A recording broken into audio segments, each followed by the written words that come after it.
Hi, everyone. We're going to start with the type tool today, episode 12. As you open the document, you're probably going to get this little warning box about missing fonts, and you're just going to hit close. It won't affect anything today, which will be good. I'm going to use Control 0 on my keyboard to zoom out so I could see both pages we're working on today. I actually don't really need all of this other stuff here today. And keep in mind, we'll end up using some of this like Latin text they have for us here. It really doesn't matter what color text or like what font you start with today. It doesn't matter to me. I think I'm just going to stick with a black fill and no stroke for today. So for our first area here, we're going to just use our text tool here and click once, and I'm going to type what it says, type format. You could change the font if you really wanted to. You could change the size, etc. I'm just going to make it bigger so you can see it. And we've all done that before, so I'm really not going to go too crazy with that one there. Okay. For the next one here, where it says type in a box area, you're going to use that same text tool, just that regular T. And we're going to end up drawing a box here that we're going to fill with text. Okay. So I'm going to do that for a second. I'm going to use my black arrow to select all of this Latin text over here, and I'm going to copy it, draw my new box with my text tool, just like you could just draw something kind of long like that. And then I'm going to Control V to paste all that Latin text in there. Okay. It doesn't really matter to me for this one if you fit all of the text in the box, or you may see a little cross here if there's excess, meaning it doesn't work. We'll get into that a little later. But as long as you have it like this, I'm happy with it. All right. On to the next one. We're going to change from this smooth outline around here to something totally different. So I'm going to use my black arrow to click off of the last project we did. And I'm going to click on my text here. So right now it's in a text mode. If I wanted to edit it or change like the spelling or the font, I could totally do that. It's asking me to type as outlines. So I'm going to go after it's selected to type, create outlines.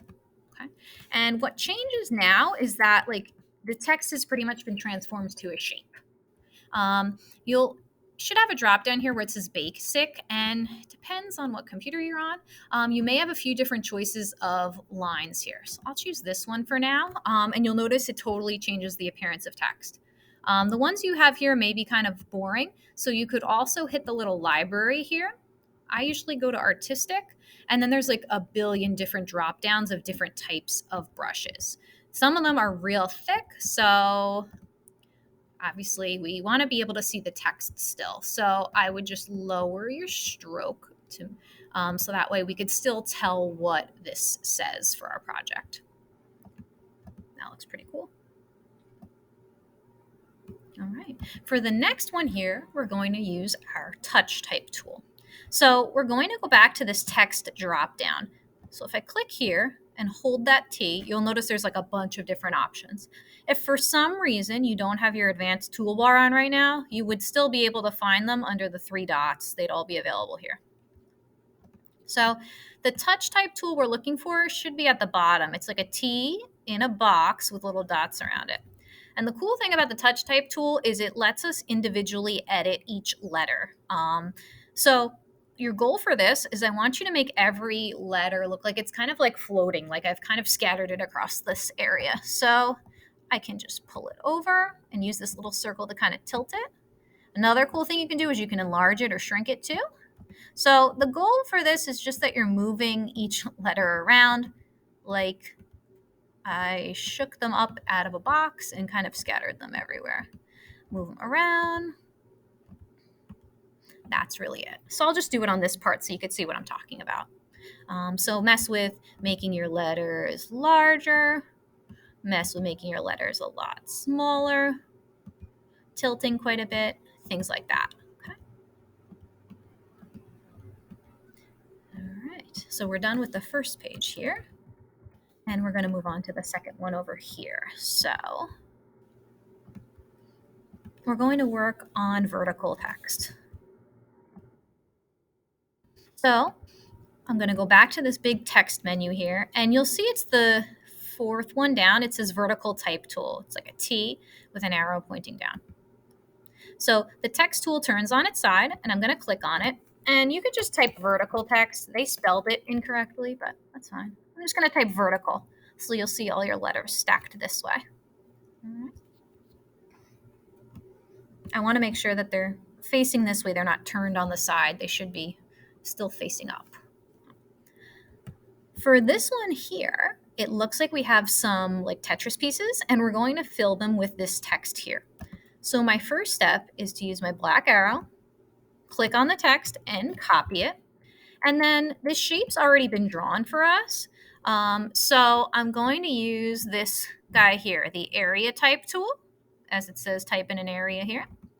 And you'll notice when I click on this piece here, you get the little text symbol in a circle. So, forgive me, I have to click on the outline of it. So I'm going to do Control V to paste, and that started to paste all this fun stuff here. Of course, not everything fits. So you'll notice there's this like the tiniest little plus sign down here. So I'm going to take my black arrow, click on that little baby plus sign, and you'll notice I start to get this new symbol. I'm going to click on the other shape, the outline of it. And what it did was it just continued the text into the next shape. So something you could do is use your just general text tool now. And you could increase the size so that way everything pretty much fits. But if I deselect the area, you can still notice I still have the Tetris shape for the most part, which is great. All right, we have 2 more left. For the next one here, it's called type on a curve. So I'm going to go to this text drop down here. And I call this like the skiing T. It kind of looks like it's skiing down a mountain. It's called the type on a path tool. So we've got this little text icon, which I like to say has a mountain running through it. So I'm just going to click on the line, and you'll notice that it will fill it with the Latin text. So you could keep the Latin text or write something in there of your choice. We're going to use the same tool for the circle shape here as well. So the key is this. I've noticed use your black arrow just to make sure this isn't selected anymore. Go back to your little skiing T here, and once it turns red, you could click on it, and you'll notice that your text will start to sit in this box. If you use a black arrow, there's different ways where you can move these little bars. You'll see that you get kind of like a T shape, and you can increase and decrease it and kind of adjust it, but you can just keep it where it is for now. You can even use these little bar elements here. They're just so tricky to yeah, when you get that little side arrow, you could pull it and it will adjust where the text begins and ends. It's being a little tricky now, and that's like that. So you could move like the beginning and the end of the text if you prefer as well. But you could also just leave it. That would be absolutely fine too. So before you leave today, just make sure you have all 8 of these different elements done and trying to copy it as best as I can. And hopefully it gives you some ideas about all of the text editing you could do in Illustrator. Definitely a lot more options than you would get in Photoshop, which is nice.